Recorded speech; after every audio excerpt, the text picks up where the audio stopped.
For nearly 2 decades, Navy officer John Walker ran a spy ring with his son, brother, and best friend, selling top-secret codes to the Soviets. Their betrayal gave the USSR deep access to U.S. naval operations, making it one of the most damaging espionage cases in American history. The October rain drummed against the windshield as John Walker pulled his red MG into the parking lot outside the Soviet embassy on 16th Street in Washington. The year was 1967, and the warrant officer from Norfolk Naval Base had driven 3 hours through the Virginia countryside with a manila envelope tucked beneath his seat, containing photocopied pages that would change the course of the Cold War. Inside the embassy's concrete walls, KGB resident Boris Solomatin was about to make a decision that would grant the Soviet Union unprecedented access to American naval secrets for the next 18 years. Walker stepped out into the autumn chill, straightened his civilian clothes, and walked toward the embassy doors, unaware that he was about to become the architect of what intelligence officials would later call the most damaging naval espionage case in United States history. The documents in his possession contained encryption key lists for the Navy's most sensitive communication systems, codes that would soon allow Soviet intelligence to read American naval traffic as easily as morning newspapers. As Walker approached the embassy entrance, he carried with him not just stolen secrets, but the beginning of a betrayal that would eventually ensnare his own son, his brother, and his closest friend in a web of espionage that reached from Norfolk to the Pacific Fleet, from submarine bases to aircraft carriers, penetrating the very heart of America's naval defense during the height of the Cold War.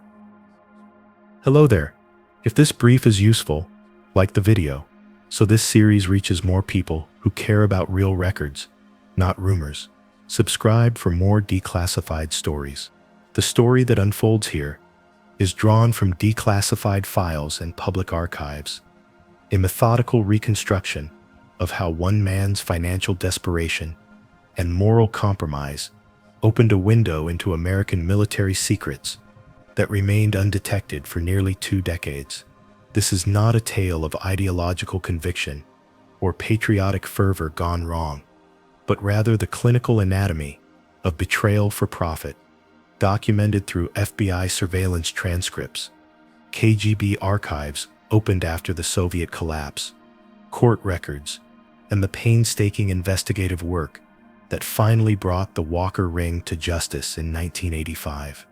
The Cold War that shaped John Walker's world was entering its most dangerous phase when he first approached the Soviets in October 1967. The nuclear standoff between superpowers had evolved beyond the crude calculations of massive retaliation into a complex chess game of submarine warfare, satellite surveillance, and electronic eavesdropping. Naval power had become the ultimate expression of strategic reach, with ballistic missile submarines carrying enough firepower to end civilization, while attack submarines played deadly games of cat and mouse beneath the world's oceans. The United States Navy's Polaris program had revolutionized nuclear deterrence by placing intercontinental ballistic missiles aboard submarines that could remain hidden for months at a time, making them virtually invulnerable to a first strike. The Soviet Union desperately needed to understand these underwater fortresses, their communications protocols,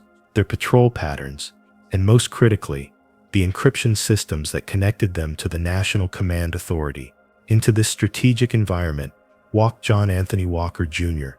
a career radioman whose financial troubles and growing cynicism about American foreign policy would make him receptive to an offer that promised both monetary reward and a twisted form of moral satisfaction. Walker's path to treason began not with ideology, but with mundane domestic pressure that countless military families endured during the long separations of submarine duty. Born in 1937 to a Warner Brothers film marketer who descended into alcoholism and bankruptcy, Walker had learned early that financial security was fragile and that survival often required creative solutions to desperate problems. His nickname, Smilin' Jack, reflected a personality that masked deeper currents of resentment and opportunism behind an affable exterior. After joining the Navy in 1955 as a radioman, Walker had built what appeared to be a solid career, serving aboard destroyer escorts and aircraft carriers before qualifying for submarine duty and earning the top-secret cryptographic clearance that would become the foundation of his espionage career. His marriage to Barbara Crowley in 1957 had produced 4 children by 1960, but the extended underwater patrols aboard ballistic missile submarines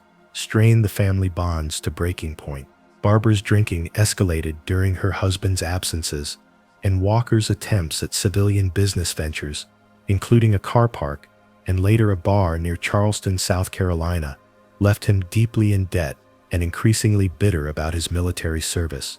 The Navy's Personnel Reliability Program had cleared Walker for access to nuclear weapons and cryptographic systems based on psychological evaluations that apparently failed to detect the moral flexibility that would make him vulnerable to recruitment. His efficiency reports remained uniformly excellent throughout his career, and his technical competence in communications and cryptography earned him positions of increasing responsibility and access. By 1967, Walker was assigned as a watch officer at Atlantic Fleet Submarine Force Headquarters in Norfolk, a position that gave him routine access to operational orders, intelligence digests, technical manuals, and most importantly, the key lists that controlled the Navy's most sensitive encryption systems. The timing of his approach to the Soviets coincided with a period of particular financial stress, but also with his growing disillusionment with American military policy, and what he later described his evolving understanding of the Cold War as an absurd charade perpetuated by defense contractors and political leaders. Walker's account of his ideological transformation from 1950s conservative to Cold War skeptic may have been largely self-serving rationalization, but it provided the psychological framework that allowed him to justify selling his country's secrets to its primary adversary. The Soviet intelligence apparatus that Walker encountered in 1967 was itself undergoing significant changes in response to American technological advantages in naval warfare. The KGB's first chief directorate had recently established the 16th Directorate as a counterpart to the National Security Agency, recognizing that signals intelligence and cryptography had become central to the superpower competition. Boris Solomatin, the KGB resident in Washington, was a naval enthusiast who immediately grasped the potential value of Walker's offering, but he also understood the enormous security risks inherent in running an agent who had simply walked into the Soviet embassy under FBI surveillance. The decision to recruit Walker required approval at the highest levels of Soviet intelligence, and the operational security measures implemented to protect him reflected Moscow's recognition that they had stumbled upon an intelligence opportunity of historic proportions. The key lists that Walker provided in his initial contact would allow Soviet cryptographers to read American naval communications retroactively, but more importantly, they would provide the foundation for understanding the structure and vulnerabilities of U.S. encryption systems that could be exploited for years to come. The broader context of Walker's recruitment included the ongoing Vietnam War, where American naval forces were engaged in extensive combat operations that generated enormous volumes of encrypted communications. The seizure of the USS Pueblo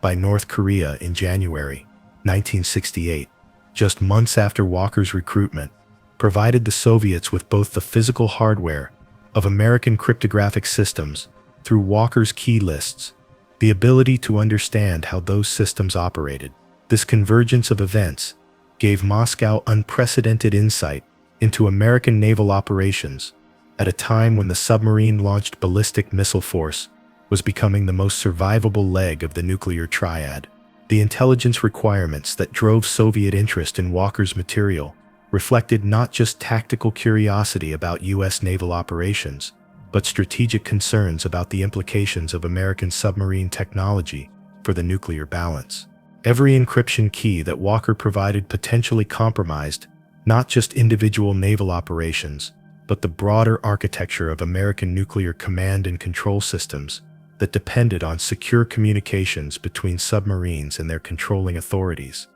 Walker's position at Norfolk placed him at the nerve center of Atlantic Fleet submarine operations.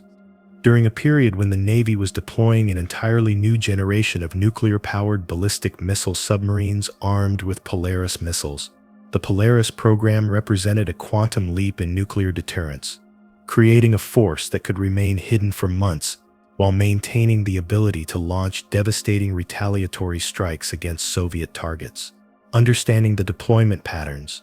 communication protocols, and operational procedures of these submarines became a top priority for Soviet naval intelligence,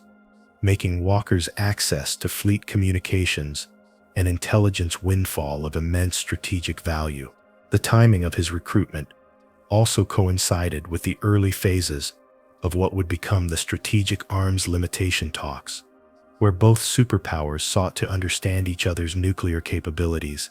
and intentions with greater precision. Walker's intelligence provided the Soviets with insights into American naval nuclear forces that complemented their efforts to negotiate arms control agreements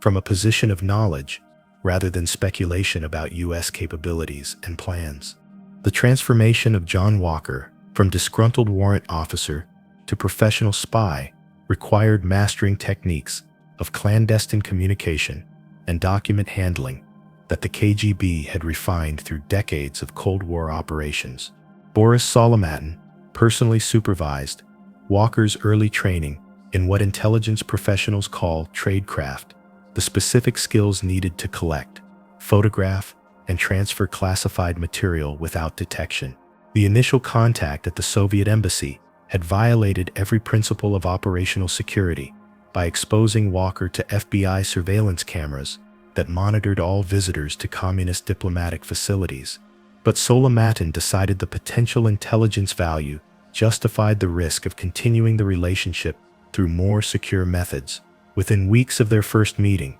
KGB officers had identified dozens of potential dead-drop locations throughout the Washington metropolitan area, remote spots where Walker could leave packages of stolen documents for later retrieval by Soviet intelligence officers operating under diplomatic cover. The dead-drop system that emerged from these early planning sessions would remain virtually unchanged throughout Walker's 18-year espionage career, a testament to both its effectiveness and the KGB's commitment to protecting their most valuable American agent. Yuri Linkov, Walker's designated case officer, spent months driving through Northern Virginia and Maryland to catalog sites that met the exacting requirements of clandestine operations, locations that were accessible at night,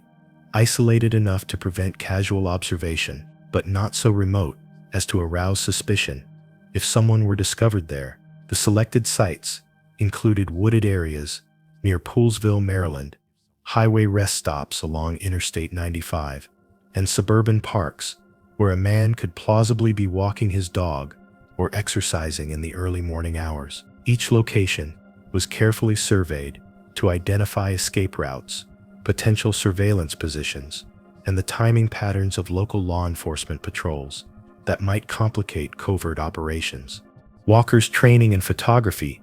became a critical component of his espionage activities, as the sheer volume of documents passing through his Norfolk office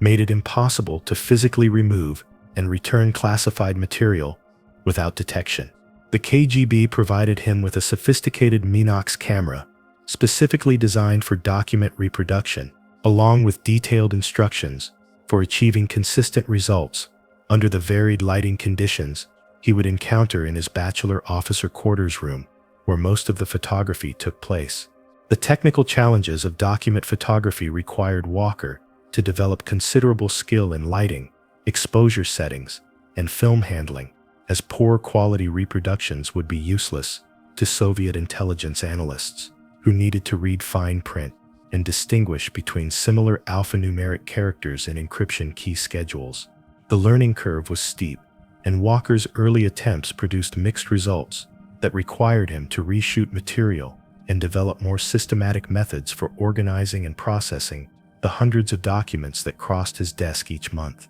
The operational security measures that protected Walker's activities reflected sophisticated understanding of American counterintelligence capabilities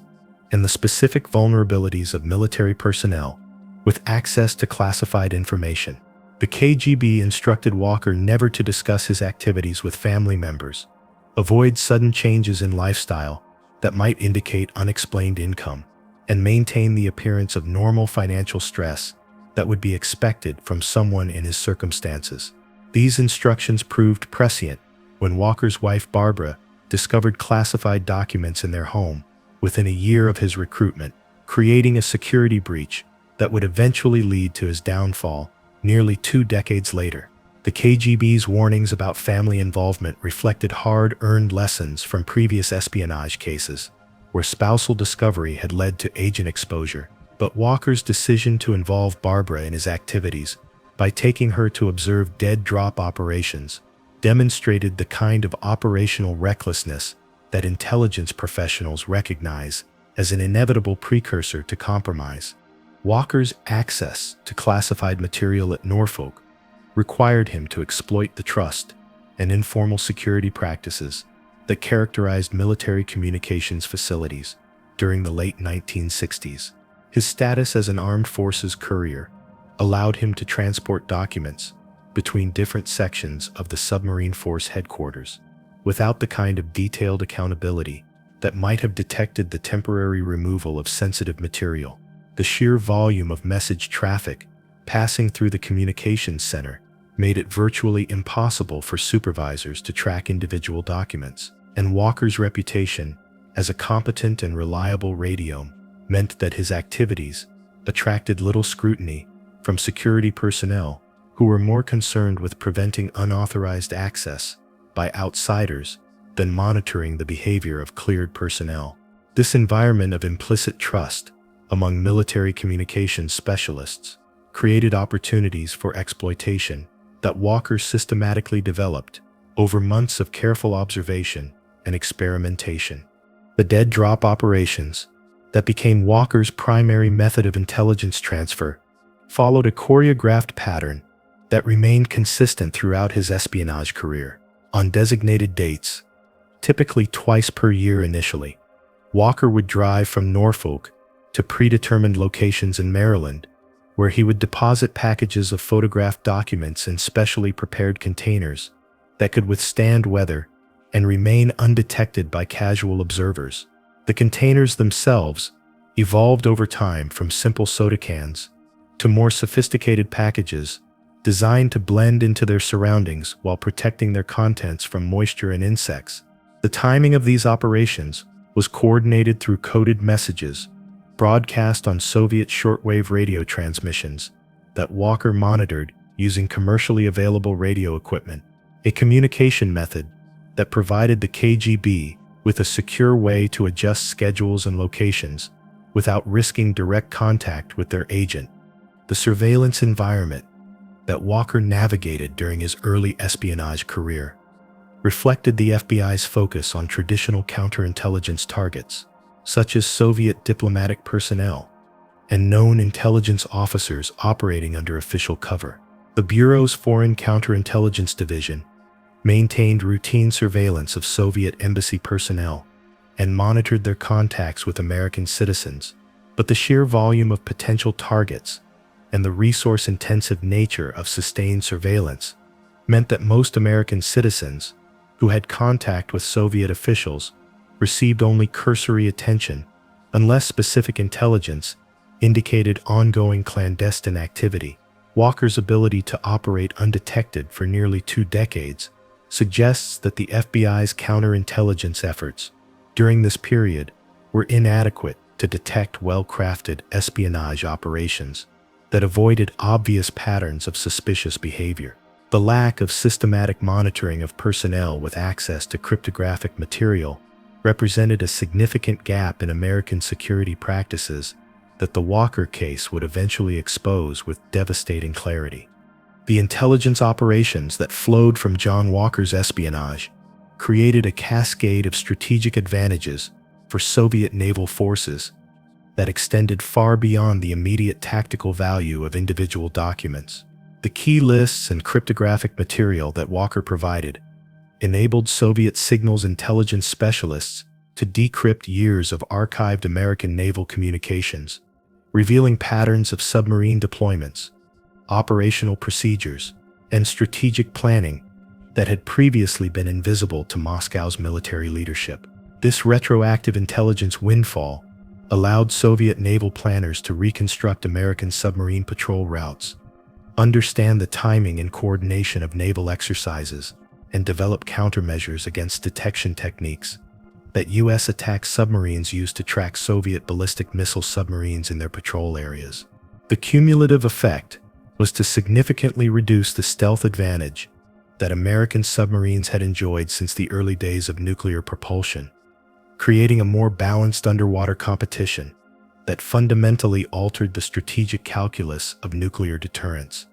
The Soviet exploitation of Walker's intelligence became particularly significant during the USS Pueblo crisis of January 1968, when North Korean forces seized the American signals intelligence vessel in international waters and delivered its cryptographic equipment and associated documentation to Moscow. The combination of physical hardware captured from the Pueblo and the key lists that Walker had provided created an unprecedented opportunity for Soviet cryptographers to reverse engineer the entire architecture of American naval encryption systems. Within days of the ship's capture, a Soviet transport aircraft delivered nearly 800 pounds of material from the Pueblo to Moscow, where KGB technical specialists began the systematic analysis that would guide their exploitation of Walker's intelligence for the remainder of his espionage career. The timing of these events was particularly advantageous for Soviet intelligence, as Walker's position at Norfolk provided him with access to the exact types of key material needed to activate the cryptographic systems captured aboard the Pueblo. The operational impact of compromised communications became evident in Soviet naval activities throughout the 1970s,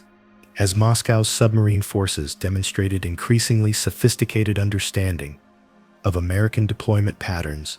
and detection capabilities. Soviet attack submarines began appearing in locations that suggested detailed knowledge of U.S. ballistic missile submarine patrol areas, while Soviet intelligence gathering ships positioned themselves to monitor American naval exercises with precision that indicated advanced knowledge of planned activities. The strategic submarine forces of both superpowers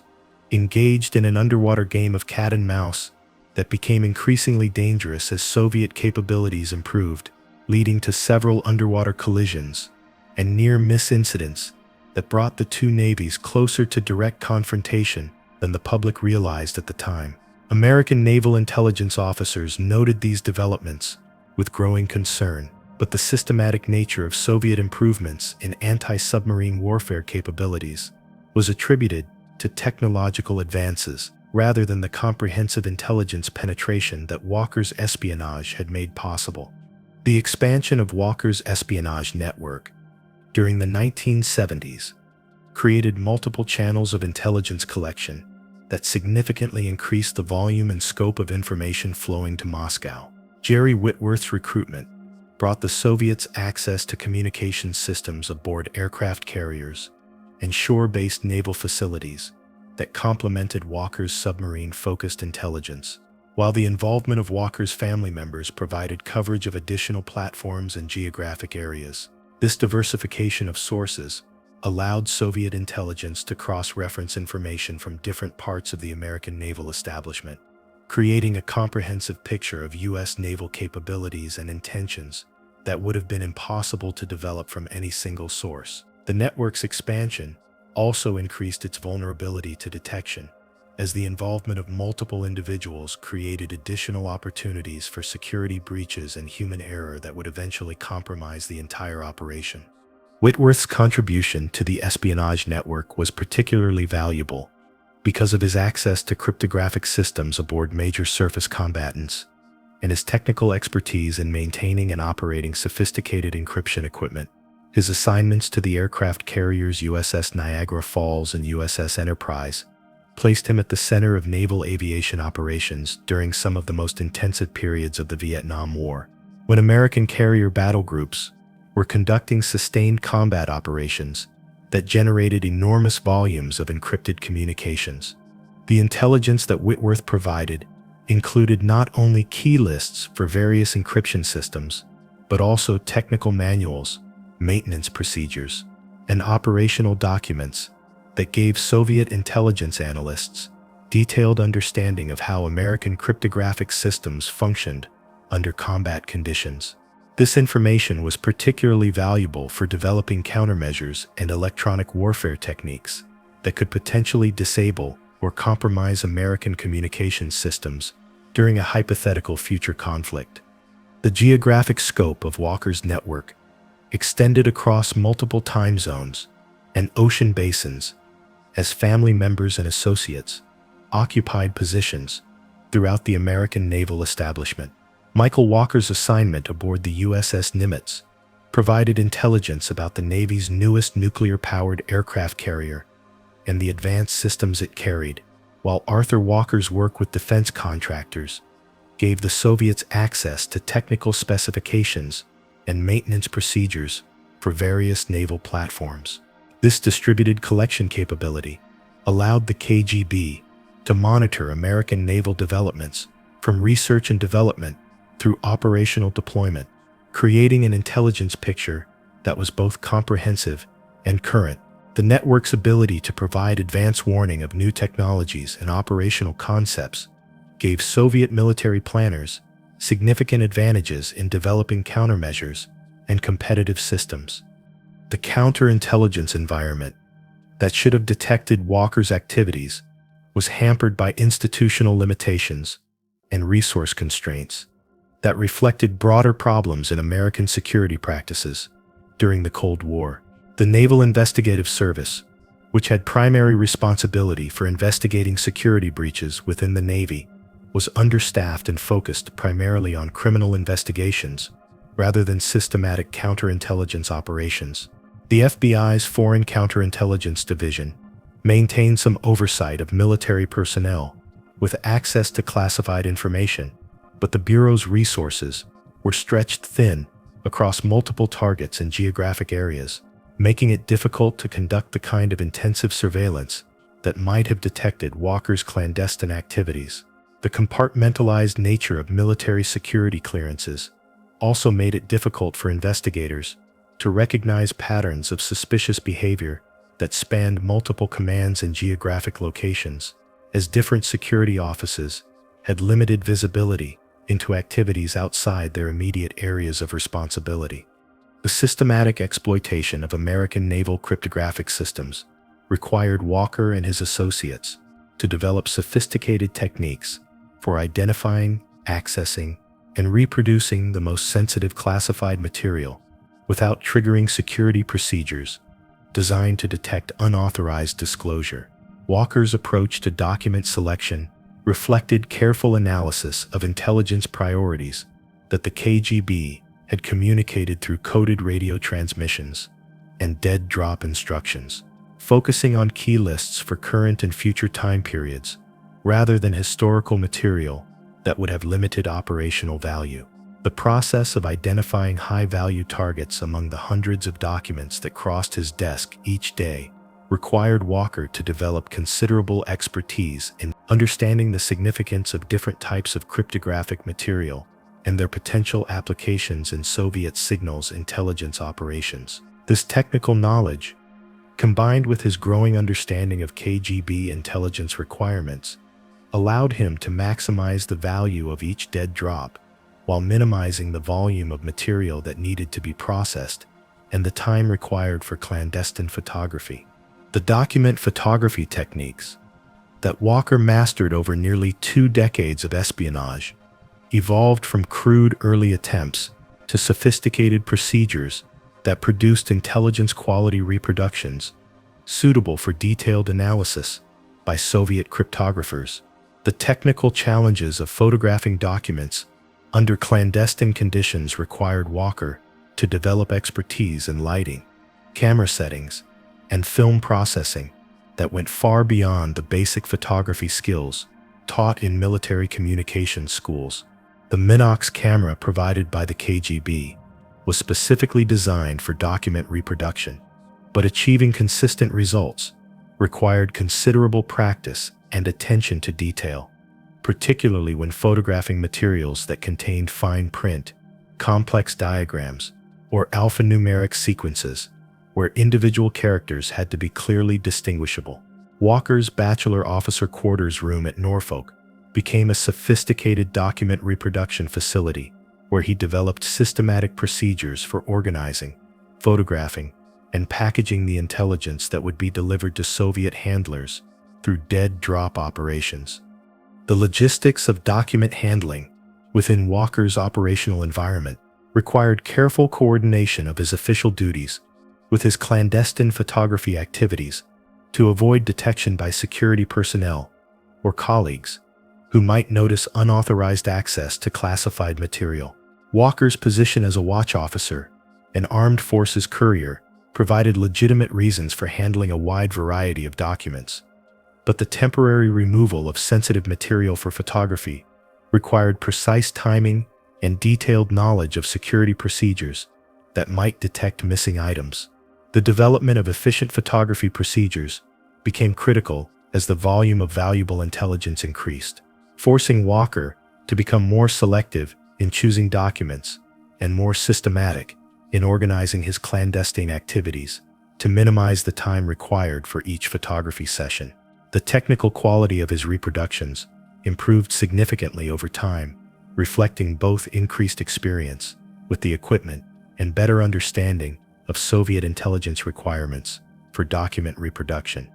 Walker's recruitment and management of human sources within his espionage network demonstrated sophisticated understanding of the psychological and practical factors that make individuals vulnerable to espionage recruitment. His approach to Jerry Whitworth reflected careful assessment of his friend's financial situation,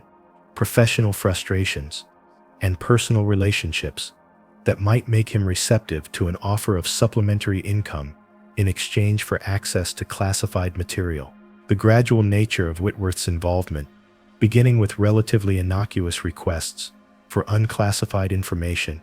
and slowly escalating to the provision of highly sensitive cryptographic material, followed classic recruitment patterns that allowed potential agents to become progressively more committed to espionage activities without fully recognizing the legal and security implications of their actions. Walker's success in maintaining Whitworth's cooperation for nearly a decade demonstrated considerable skill in human source management, including the ability to provide sufficient financial incentives while managing the security risks associated with running a network of multiple agents.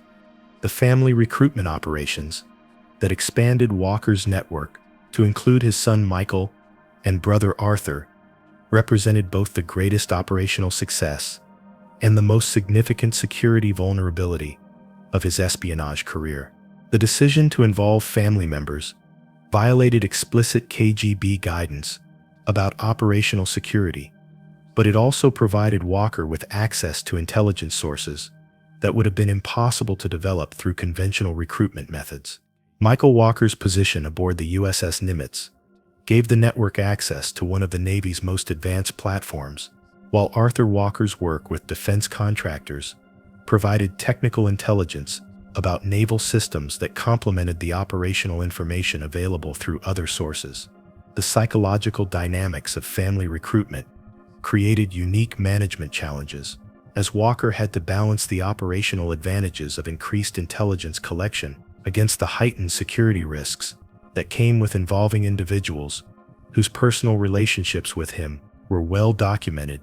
and easily discovered through routine background investigations. The technical aspects of Walker's dead drop operations evolved over time to incorporate increasingly sophisticated methods for concealing packages,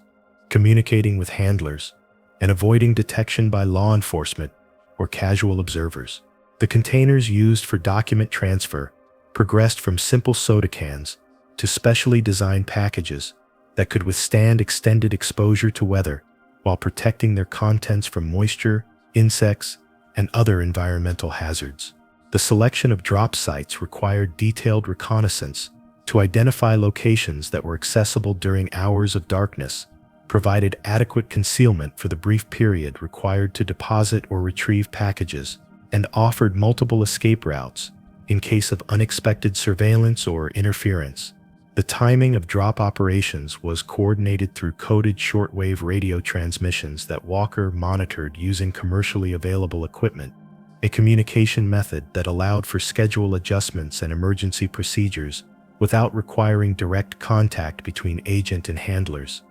The financial management of espionage income presented unique challenges that required Walker to balance the need for operational security against the practical requirements of supporting his family and maintaining the lifestyle that had motivated his initial approach to Soviet intelligence. The KGB's payments, which eventually totaled more than $1 million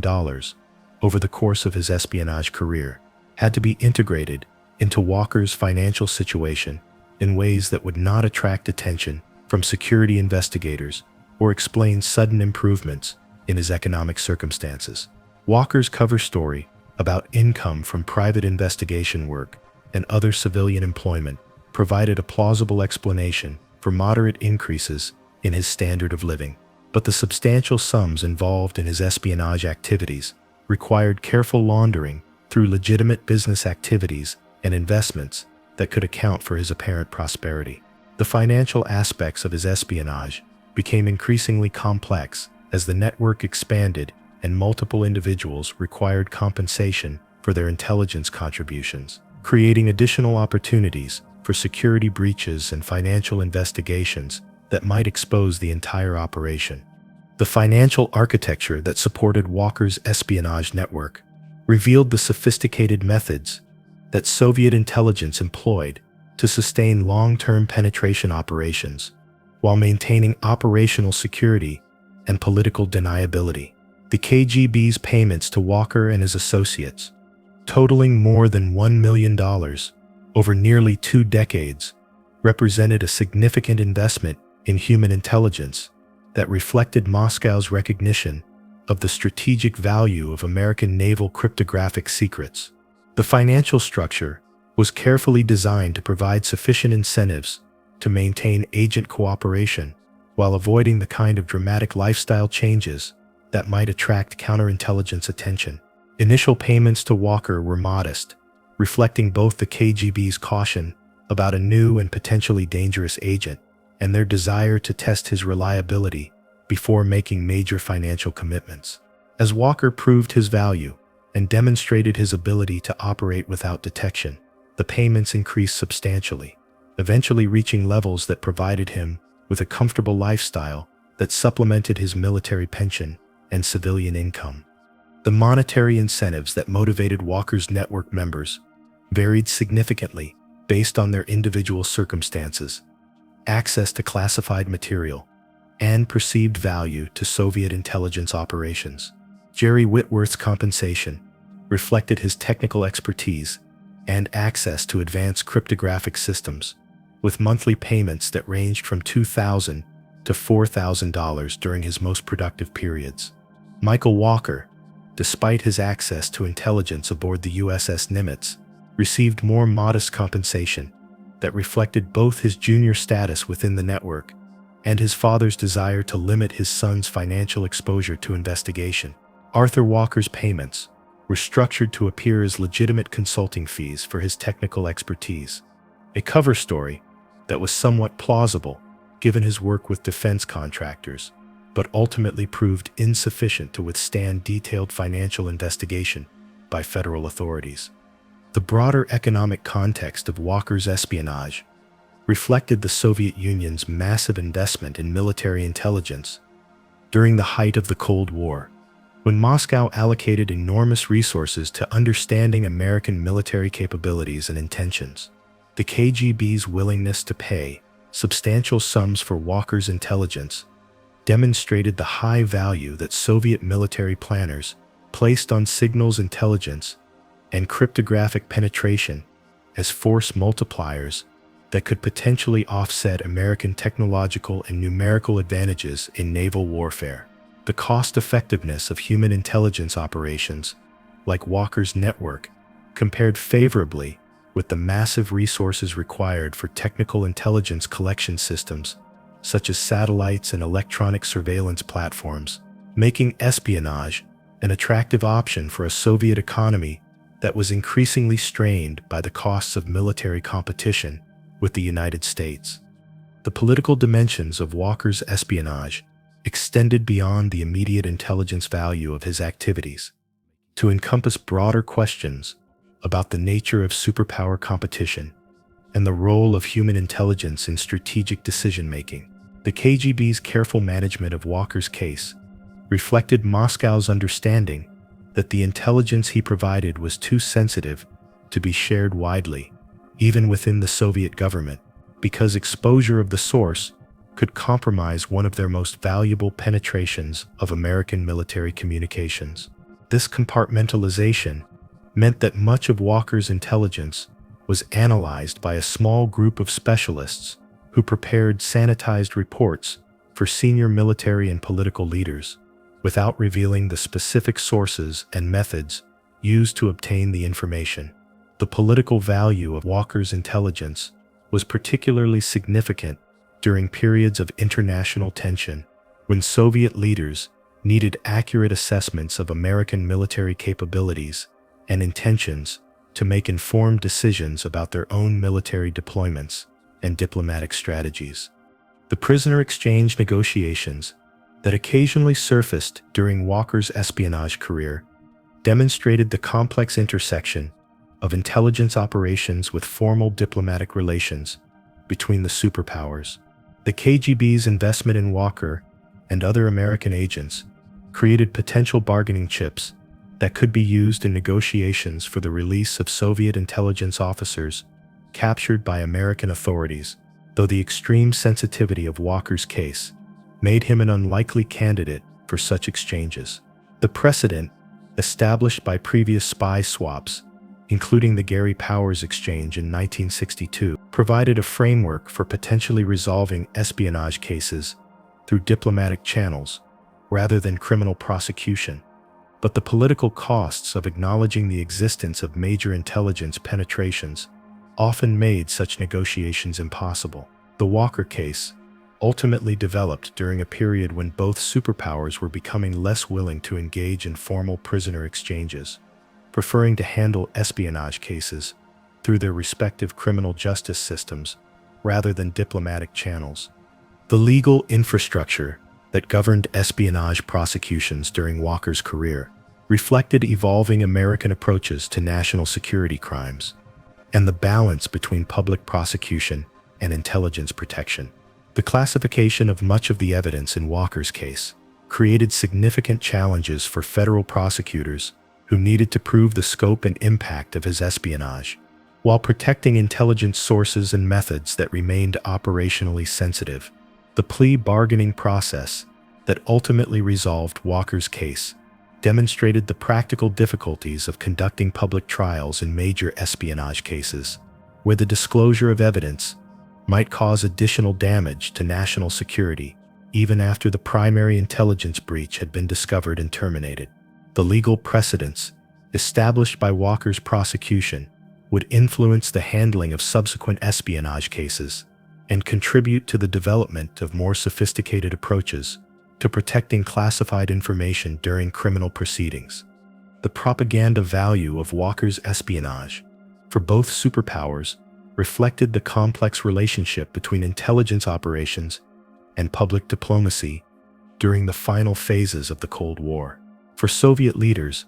Walker's case provided evidence that American claims of moral superiority in the superpower competition were undermined by the willingness of American military personnel to sell their country's secrets for personal gain. The revelation that Walker's espionage had continued for nearly 2 decades without detection also suggested that American security procedures were inadequate to protect sensitive information from determined adversaries. For American officials, Walker's case became a cautionary tale about the vulnerabilities created by financial pressures on military personnel and the need for more systematic counterintelligence programs to detect and prevent espionage activities within the defense establishment. The unraveling of John Walker's espionage network began with the convergence of several independent factors that had been developing for months before they finally intersected in the spring of 1985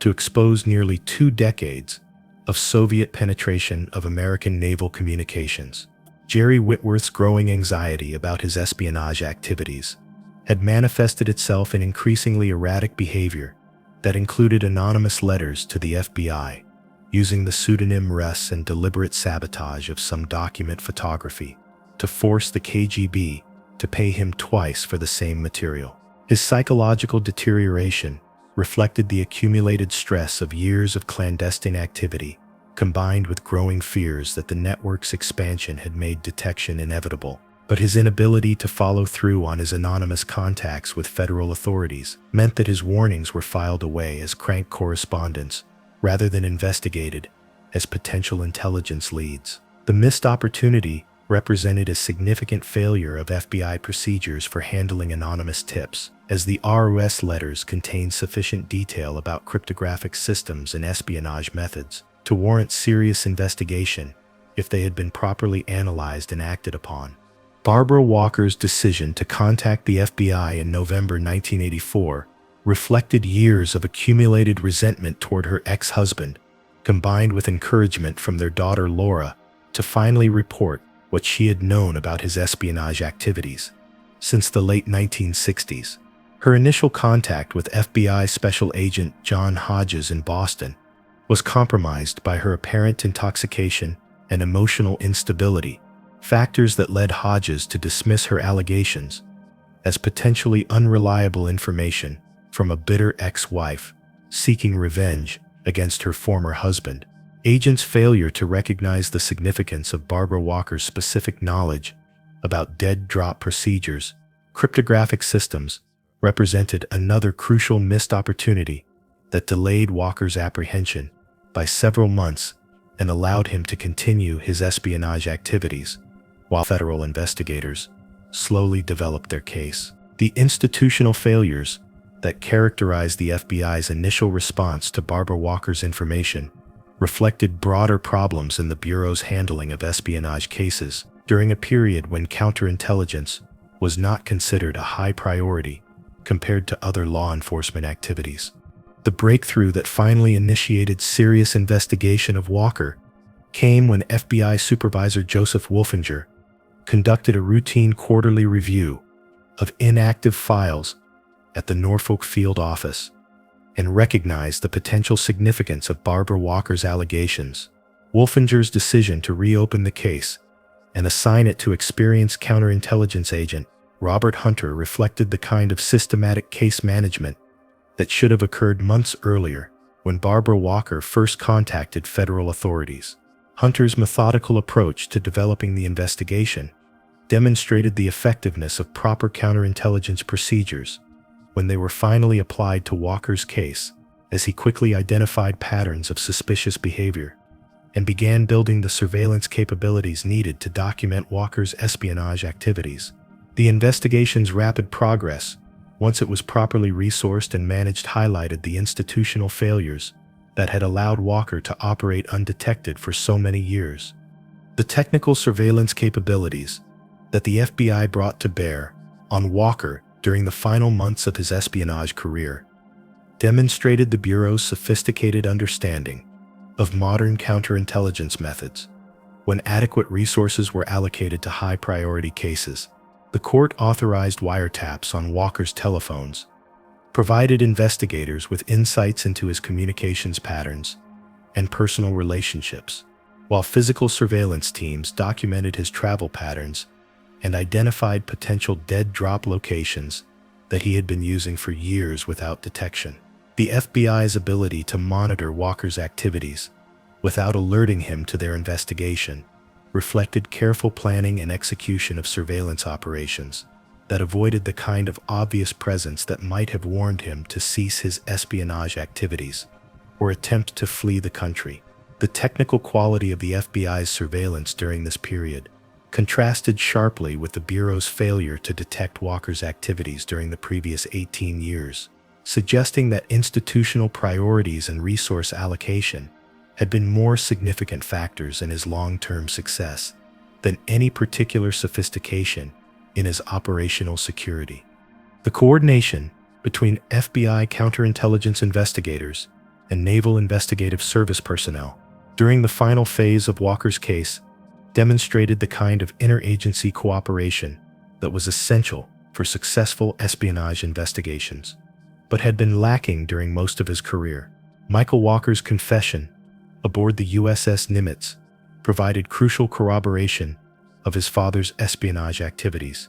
and helped investigators understand the full scope of the network's penetration of naval communication systems. The Navy's cooperation in facilitating Michael Walker's interrogation while maintaining operational security aboard the aircraft carrier reflected the military's recognition that the espionage case had become a matter of national security priority that justified extraordinary measures to support the FBI's investigation. The successful coordination between civilian and military investigators in Walker's case established precedents for handling future espionage cases that involved both active duty military personnel and civilian subjects. The final dead drop operation that led to Walker's arrest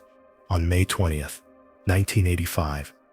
represented the culmination of months of careful planning by FBI surveillance teams who had identified his intended actions through a combination of electronic surveillance and pattern analysis of his previous activities. The decision to allow Walker to complete his final intelligence delivery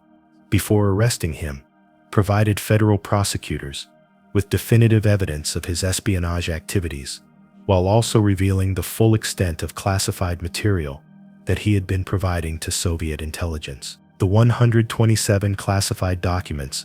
that Walker left at the Poolesville, Maryland dead drop site represented only a small sample of the thousands of items he had delivered over nearly 2 decades, but they provided prosecutors with concrete evidence of the scope and significance of his betrayal of American naval secrets. The FBI's successful documentation of Walker's final espionage act demonstrated the effectiveness of patient, methodical counterintelligence work when it was properly supported and executed. The arrests of Walker's associates, following his apprehension, revealed the full extent of the network that had penetrated multiple levels of the American naval establishment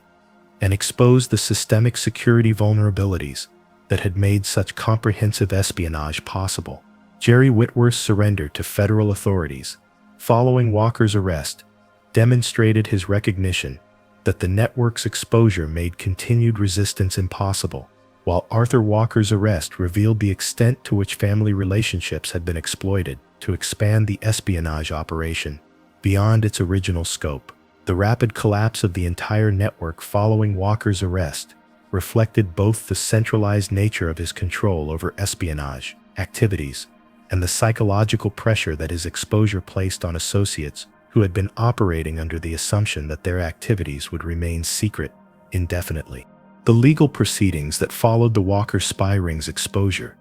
revealed the full scope of damage that nearly 2 decades of unchecked espionage had inflicted on American national security and established precedents for prosecuting major espionage cases in the post-Cold War era. John Walker's decision to cooperate with federal investigators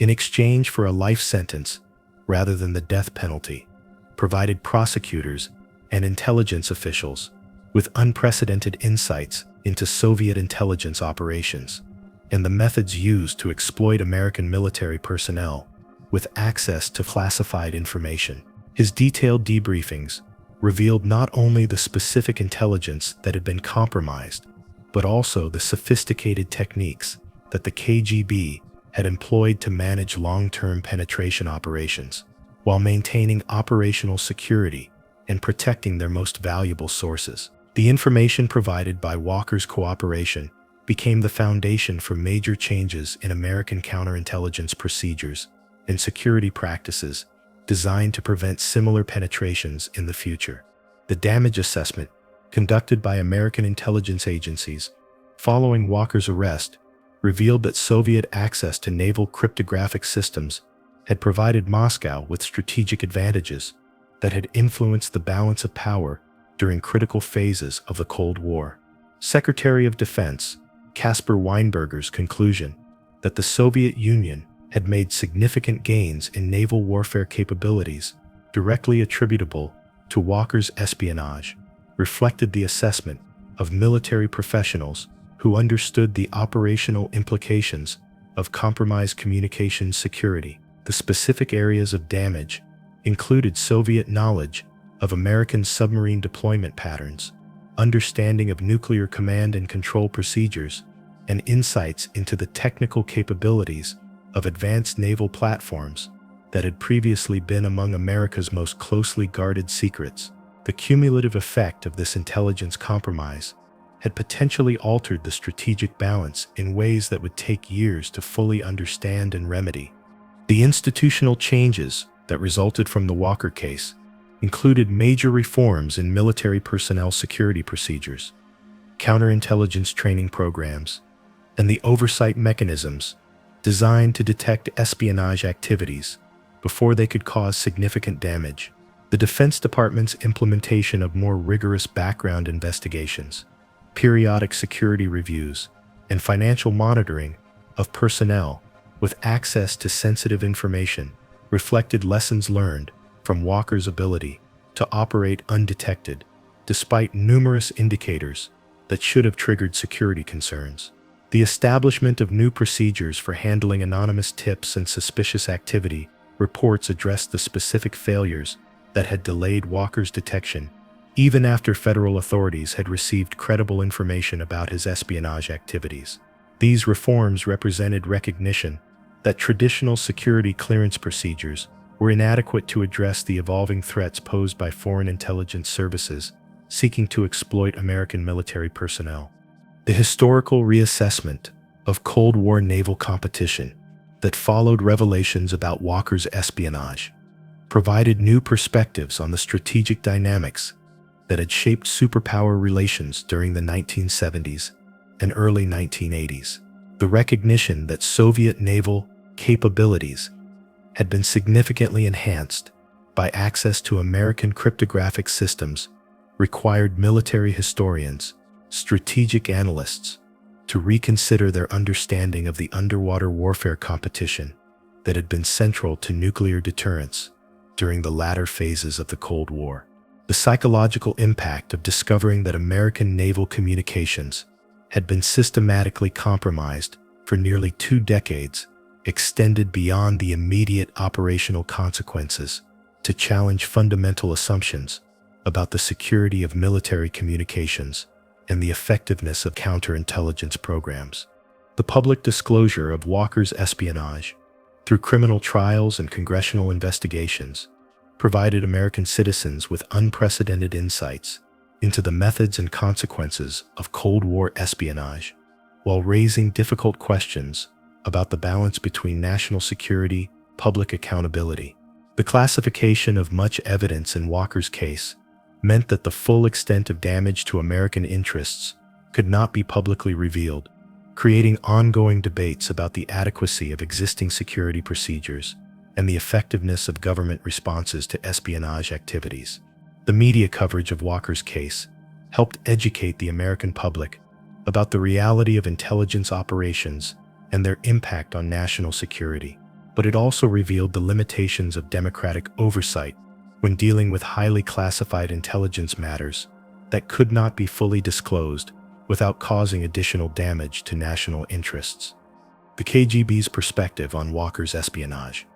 revealed through post-Cold War interviews with former Soviet intelligence officers, provided valuable insights into how Moscow had exploited his intelligence and integrated into strategic decision-making processes during critical periods of superpower competition. Boris Solomatin's assessment that Walker had been more valuable than other famous American spies, like Aldrich Ames, reflected the ongoing strategic value of signals intelligence compared to the one-time tactical advantage provided by information about specific intelligence operations. The Soviet recognition that Walker's intelligence had helped both superpowers avoid nuclear confrontation by providing Moscow with accurate understanding of American intentions demonstrated the complex role that espionage could play in preventing miscalculations that might lead to catastrophic conflict. The prison sentences imposed on Walker and his associates reflected the severity of their crimes, while also acknowledging the cooperation that some network members had provided to American investigators, seeking to understand the full scope of damage to national security. John Walker's life sentence, without possibility of parole, until 2015, ensured that he would spend the remainder of his productive years in federal prison, while Jerry Whitworth's 365-year sentence reflected the court's recognition of his crucial role in providing the most sensitive cryptographic intelligence to Soviet handlers. Michael Walker's 25-year sentence and eventual release in 2000 acknowledged both his cooperation with investigators and his father's role in recruiting him into espionage activities that he may not have fully understood when he began providing classified information to the network. The legacy of Walker's espionage continues to influence American counterintelligence practices and security procedures more than 3 decades after his arrest, as intelligence professionals recognize that the fundamental vulnerabilities he exploited remain relevant in an era of new technological challenges and evolving threats to national security. The lessons learned from his case have been incorporated into training programs for military personnel with access to classified information, while the specific techniques he used to compromise cryptographic systems have informed the development of more secure communication technologies designed to be resistant to the kind of human intelligence penetration that characterized his espionage career. The Walker case remains a cautionary tale about the ongoing tension between operational efficiency and security practices in military organizations, where the demands of mission accomplishment must be balanced against the requirements of protecting sensitive information from foreign intelligence services. The John Walker spy ring case stands as perhaps the most instructive example of how individual moral compromise can cascade into strategic damage that reverberates across decades of national security policy and international relations. Walker's decision to walk into the Soviet embassy that October evening in 1967 was motivated by personal financial problems and growing cynicism about American foreign policy, but its consequences extended far beyond his individual circumstances to affect the global balance of power during the most dangerous phases of the Cold War. The 18 years during which he and his associates systematically betrayed American naval secrets to Soviet intelligence demonstrated both the vulnerability of democratic societies to penetration by foreign adversaries and the devastating consequences that can result when counterintelligence systems fail to detect and neutralize espionage activities before they cause irreparable damage. The case provides enduring lessons about the importance of robust security procedures, the psychology of treason, and the complex relationship between human intelligence operations and the broader strategic competition between nations that continues to shape international politics in the 21st century. The Walker case ultimately reveals that the most sophisticated technical systems for protecting national security secrets are only as strong as the human beings entrusted with their operation and maintenance. A lesson that remains relevant as military and intelligence organizations continue to grapple with the challenge of protecting sensitive information in an era of rapidly evolving technology and persistent foreign intelligence threats.